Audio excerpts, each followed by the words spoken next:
working. Things are working. And then 2 days later, everything changes again, and they just feel like they're constantly starting over all the time. Can you break down like maybe one or two of the key things that if there's someone listening today, they have an established business, they're already running a successful company, but they really want to get their business attracting leads and converting on LinkedIn? Like, what would be maybe the first 2 or 3 things that you would say, do this and do this every single day, that would make a difference for them? I would say if I had to pick just a few things, number one, on LinkedIn, your voice and your messaging matter far more than your visual elements.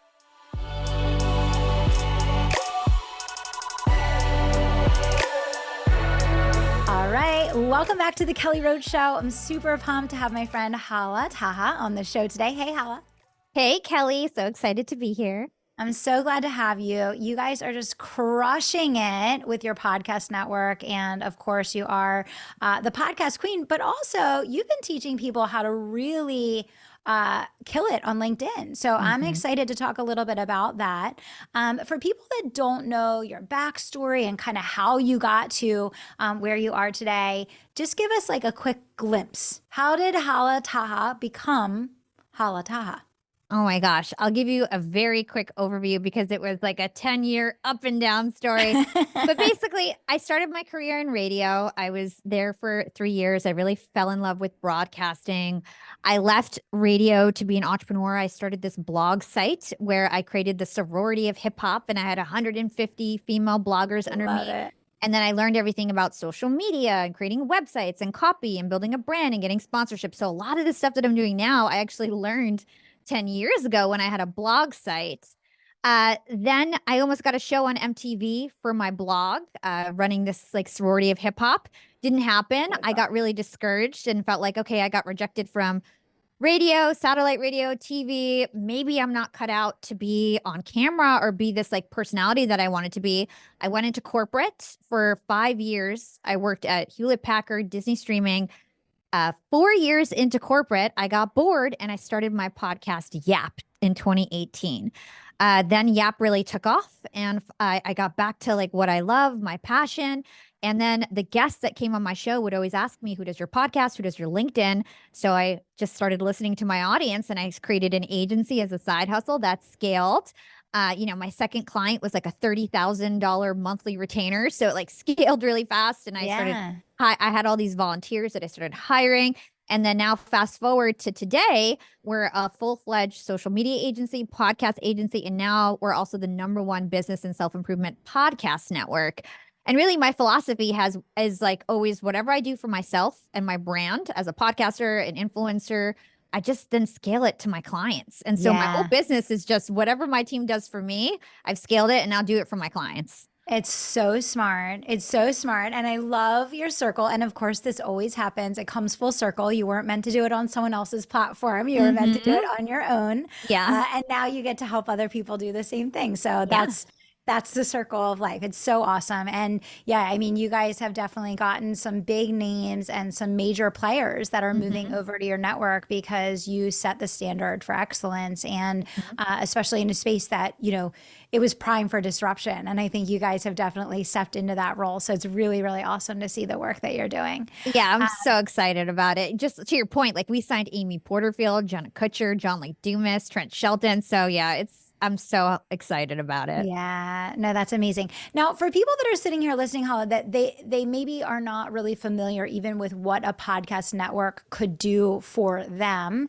what a podcast network does for podcasts. Do you want to talk a little bit about just what do you do for the clients that are in your network? Sure. So our major goals for our podcasters is to grow their show and get them sponsorships. So when you listen to a podcast, you hear podcasters do these host-read ad commercials. So basically they're reading a 60 to 90-second ad for an advertiser, and then they get paid based on how big their show is. And so my job is to make sure, like if they've got 4 slots for commercials, that I'm filling all those slots. And then I'm also giving them strategies and advice and helping them execute growth strategies for their podcast to actually grow their show so they make more money per commercial. So that's really my main job as a podcast network.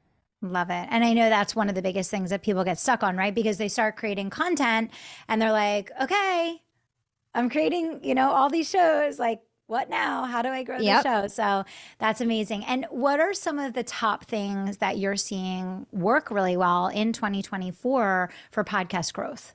Mm. Podcast growth is a tricky one. It's getting trickier and trickier to grow people's Yes. podcasts. The other thing is that podcast downloads in general are shrinking because Apple had an update in November where most big podcasters, especially legacy podcasters, lost about 30% of their downloads. So Yeah. everyone's on this scramble to try to grow their show. The number one tip that I can give everybody is that you've got to be where the podcast listeners are. That Mhm. is the game. It's not really pulling people from social media to your podcast. It's actually being visible in the Yeah. podcast apps. And there's about 70 different apps that make up the market. It's not just Apple and Spotify. And all these apps have different advertising opportunities. You can get banners in these apps. You can be integrated into the onboarding series of these apps. You can Yeah. get push notifications sent out for these apps. So that's one aspect, actually advertising on the different podcast platforms. Then it's Hmm. guesting on other shows to be visible in Yeah. podcast players, commercials on other shows. I know, Kelly, you do this a lot where you Yeah. like buy commercials on other Yeah. podcasts. Those are really the main ways. Now, there's other Yeah. like more innovative things coming out, like this platform called Podroll, but there's been like lots of technical difficulties. So I would say stick to being visible in the podcast Yeah. apps, guest swaps, commercial swaps, buying commercials, podcast player advertisements. Yeah. Yeah, absolutely. Okay, no, those are great, great tips and strategies. And they're little known. Like a lot of people don't realize that. And most people's primary strategy is to try and pull people from social media to podcasts, which is very difficult. It's very It's difficult, right? super difficult. To get people to leave the platform that they're on. I mean, for me, my favorite thing is guest podcasting on other shows. But as you said, I also buy commercial space on other people's shows to get my show in front of their audiences. And Mhm. that has been great as well. Those are really, really good strategies. And I do agree with you. It is a tricky landscape for sure, but it's an important one because Yeah. it's brand, right? And this is something that you and I both feel very deeply committed to, which is just the importance of brand building and the power behind that, which ties into a lot of the work that you do with LinkedIn. Mhm. So, talk to me a little bit about like what are you seeing in the LinkedIn landscape right now? I feel like everyone has this strong feeling right now, like LinkedIn is blowing up. I need to be on LinkedIn, Mhm. but like, how do I get traction on LinkedIn? So, what are the top things that are really working there right now? Yeah. So I know the LinkedIn algorithm front and back. And first off, LinkedIn is like just such a great place for an entrepreneur because it's just the right ecosystem. There's so many daily active users, 135 million daily active users who are Yeah, on LinkedIn, like any other social media platform, looking at yeah, content, trying to figure out if they want to yeah, buy things, learning about things. And there's only 5% of those people that are actually creating original content. So yeah, there's a huge opportunity in this space for everybody to become the dominant person in their niche. There's just not a lot yeah, of competition, right? The other aspect that makes LinkedIn really interesting is that the algorithm is completely hackable. It is completely hackable. If you understand the different publishing strategies, engagement strategies, if you understand the way that the algorithm prioritizes keywords, how to avoid things like the spam filter, you can hmm, get 10x engagement, 100x engagement just by learning different strategies, not necessarily creating better content. On LinkedIn, it's hmm, more about the strategies than it really is the content. If anything, it's more about being broad, like really easy to understand the life of the party and not like the boring person making people fall asleep. That's what's going to make yeah. you do well on LinkedIn. And then also knowing the publishing and engagement strategies. That is so interesting. And talk to me a little bit about hacking the algorithm because I think this is one of the biggest things that people are frustrated with Facebook and Instagram because every other day they finally get in a rhythm and routine. They're like, "Great, it's working. Things are working." And then 2 days later, everything changes again and they just feel like they're constantly starting over all the time. When you talk about the LinkedIn algorithm and really kind of mastering those strategies, can you break down like maybe one or two of the key things that if there's someone listening today, they have an established business, they're already running a successful company, but they really want to get their business attracting leads and converting on LinkedIn, like what would be maybe the first two or three things that you would say do this and do this every single day that would make a difference for them? Yeah, there's so much to this question, but I would say if I had to pick just a few things, number one, On LinkedIn, your voice and your messaging matter far more than your visual elements. So I see a lot of people like focusing a lot on like graphics and infographics Yeah. and branding and fonts and this and that. Doesn't matter. On LinkedIn, it's more Mm. about having consistent messaging, repeating it over and over again, and really leaning into photographs. LinkedIn is not a video first platform, which is actually Yeah. really great news for entrepreneurs because video is time consuming, it's Yeah. expensive. And so the fact that you can just focus on like educational type Yeah. content and photographs is actually a really great thing. So getting super clear on your messaging. What are the 4 or 5 things that you're going to repeat over and over and over again this quarter so that people know exactly what you stand for, so that they feel like they can auto engage with your stuff because they know exactly who you are, what you stand for, and they don't have to worry about like not aligning with your brand. So you need to Yeah. understand your values, your personality, your tone of voice, the messages that you're going to say, and then how you're going to deliver that message. So for me, it's this voice messaging identity that is super important to do beforehand. Okay. Yeah. So that's number one. Number two is just understanding like the features and the ways in which you need to utilize LinkedIn that's going to make your life a lot easier. Like I said, it's not a video first platform. So if you go down the rabbit hole of creating all these amazing videos, like it's going to bomb on LinkedIn because you're just not thinking about it in the right way. So again, photographs, using up vertical real estate, right? People are on their mobile phones scrolling. The amount of time people spend scrolling your posts actually improves post performance. So you want to take as much vertical real estate up as possible. So no horizontal images. The bigger the asset, the better. That goes for video and graphics on LinkedIn. The other thing is formatting. LinkedIn actually is scanning posts for good formatting. And if you're using big chunky paragraphs, you're going to get penalized. So that's why you see a lot of influencers using that line by line style on LinkedIn, because they're actually scanning for formatting and making sure that your stuff is easy to read and skimmable. Another key tip here, this is brand new, but kind of breaking news, is that LinkedIn is really prioritizing interest relevancy over everything. LinkedIn really wants to match expert content with the people that want content from experts. So they're looking at a lot of different things when you're posting up content. Number one, keywords. I actually found out that 85% of influencers on LinkedIn do not use hashtags anymore. So hashtags are out. Instead, you've got to use keywords. And the keywords that you think about in your posts, you want to think about what keywords are in your target clients' profiles, what keywords are in your profile, and you want to utilize those same keywords in your post. That enables LinkedIn to basically match your content to people who might be interested in it. So it's very, very important to really think about the keywords in your profile and the same keywords that you're going to use in your post, that hopefully LinkedIn will start matching to other people based on what the other content they like, other people that they follow, the stuff that's in their profile. You want to start thinking about what are the keywords that you're going to repeat over and over again and infuse so that these people can find you and so that LinkedIn can actually serve content to the right people. So keywords are like super, super hot right now. And then the last thing I'll say is actually aligning to LinkedIn's editorial agenda.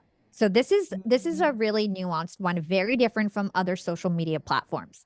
LinkedIn is actually scanning all the top posts of the day, and they're trying to make sure, human editors are trying to make sure that your content actually aligns to LinkedIn's editorial agenda. So what is their agenda? They want to be branded as a professional site. They're competing with Indeed and ZipRecruiter, and they make a lot of their money from this hiring piece. So they're trying to find content to push and basically pour the gasoline on, where you're talking about hiring, recruitment, entrepreneurship, career advice, internships, graduation, all that kind of stuff. That is what LinkedIn's prioritizing. And that's when you see these like 100,000 like posts, 30,000 like posts. It's always, I'm telling you, aligned to LinkedIn's editorial agenda. So they'll actually turn off posts that are like salesy for your own business and turn up posts that are more just like beneficial for people's professional lives.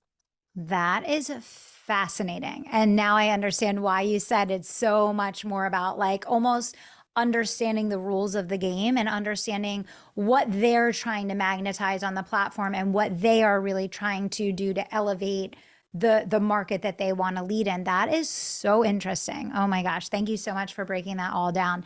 And I want to ask you in just a minute, I want to go deeper just overall with LinkedIn strategy, but I want to take it back a step for a minute. For someone that just listened to all this and is like, okay, I'm going to have them come to your masterclass. So we're going to talk about that in a second so that people can get the real. But before we get to the masterclass, if someone is looking to begin to go down this path, they want to commit to it. They're like, I'm not sure if I can make the time to do it. I'm not sure if I can fit it in my business. In order to do this and do this well, how many times a day does someone need to be posting on LinkedIn? Good question. So honestly, the more you post, the worse you'll do on LinkedIn. You don't want to post honestly more than one day. So that's good news. You want That to is post really good news. just once a day. However, you need to go back on the platform and do engagement strategies. So LinkedIn is different from other platforms because actually the highest viral action on LinkedIn are DMs. So if you DM somebody, they're 85% more likely to see your next post in their feed. And so when I'm really trying to help entrepreneurs, the game is actually leveling up your DM strategies so that you can re-engage your first connections who no longer engage on your content and get them to start seeing your content again, right? And also spoon feed That is links and so increasing conversion. interesting. Yes. So it's Yeah. all about DMs. So what I teach in my masterclass is you've got to create the content that's going to help generate leads, but then you've got to retarget those leads in the DMs. And that actually helps improve not only your conversions with all the links that you're putting in your DMs and the selling that's happening in the DMs, but also it's going to increase your feed performance and help everything else improve. So it's like this whole ecosystem. So you typically have to post once a day. You've got to reply to your comments, and then you've got to do like at least half an hour of invites and DMs. Yeah, And you can that get makes help total doing this, of sense. course, but I would say like logging on a few times a day to do both posting and DM strategy. Makes total sense. So smart. So good. And I mean, the thing is people are spending that time on social anyway. We all know that, right, Hala? Exactly. Everyone's spending that time on social. It's really about, is the time that you're spending on social the most effective, the most impactful, the highest ROI? And obviously we all know that, the people that are on LinkedIn are tending to be higher level income, more sophisticated individuals to begin with. So you're putting yourself in that space of, interacting with people that are already, kind of at the next level versus just the general public in Instagram or Facebook or whatever the case. So that is fascinating. Thank you for breaking all of that down.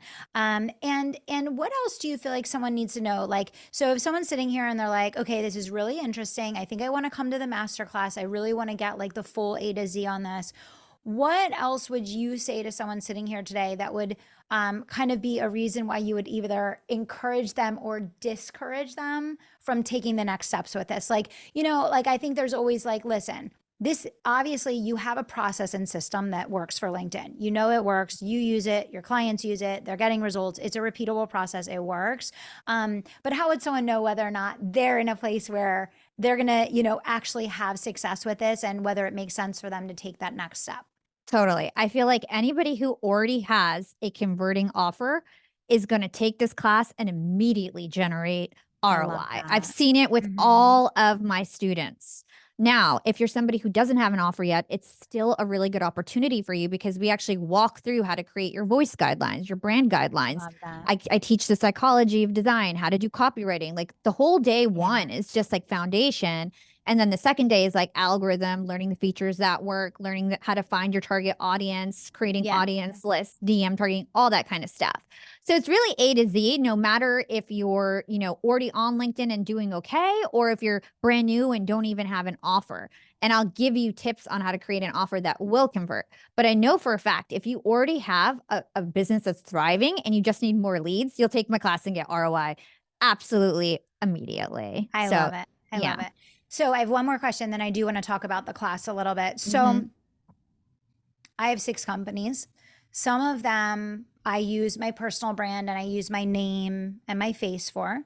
Some of them I just, it's a new business. It's a new brand. My face is not attached to it. I'm not using my personal accounts for it. What have you seen in terms of clients of yours or businesses that have used your methodology in terms of businesses that are using business accounts versus personal accounts? Obviously, we all see across the board that personal accounts perform Yeah. 1,000x, right, versus a business account. But like in certain instances, like in my instance, I can't be promoting 6 different companies every day. I have to be kind of picking and choosing, which means some of my businesses are using a business account to grow their own brands. So selfishly, I'm asking that question, but I'm also asking for people that are listening today that maybe they have a brick and mortar, or maybe they have a med spa, or maybe they have an accounting firm, or maybe they have a brand that it's already built under the brand name. It's not as much built under a personal name. This is such a great question, and I get it all the time. And hands down on LinkedIn, you really want to always prioritize personal pages. Now, there's actually a technical reason why. It's Yeah. because you can only do DMs on a personal page. And like I just said, DMs are the #1 viral action It's on driving me. LinkedIn. Yeah. So because you can't do DMs on your company page, you can't re-engage following that Yeah. has died off and doesn't engage on your stuff anymore. And so what Yeah. happens is just like this leaky bucket that keeps leaking Yeah. instead of being able to kind of reinvigorate it all the time through DM Yeah. strategies and invite strategies. So that's the one thing. I will say that all the techniques that I teach in terms of post performance and hacking the algorithm with the different publishing and engagement strategies, that's still going to improve your company page's posts. However, without that DM element, you're just losing out on a lot of opportunity for sales and conversions. Yeah, makes total sense. And last question, and this leads into the masterclass. When you think about the strategies that you're teaching with LinkedIn and the focal point of LinkedIn in the way that you're teaching in the masterclass, would you say that this is for both B2C and B2B, brick and mortar and digital? Like, talk to me a little bit about that.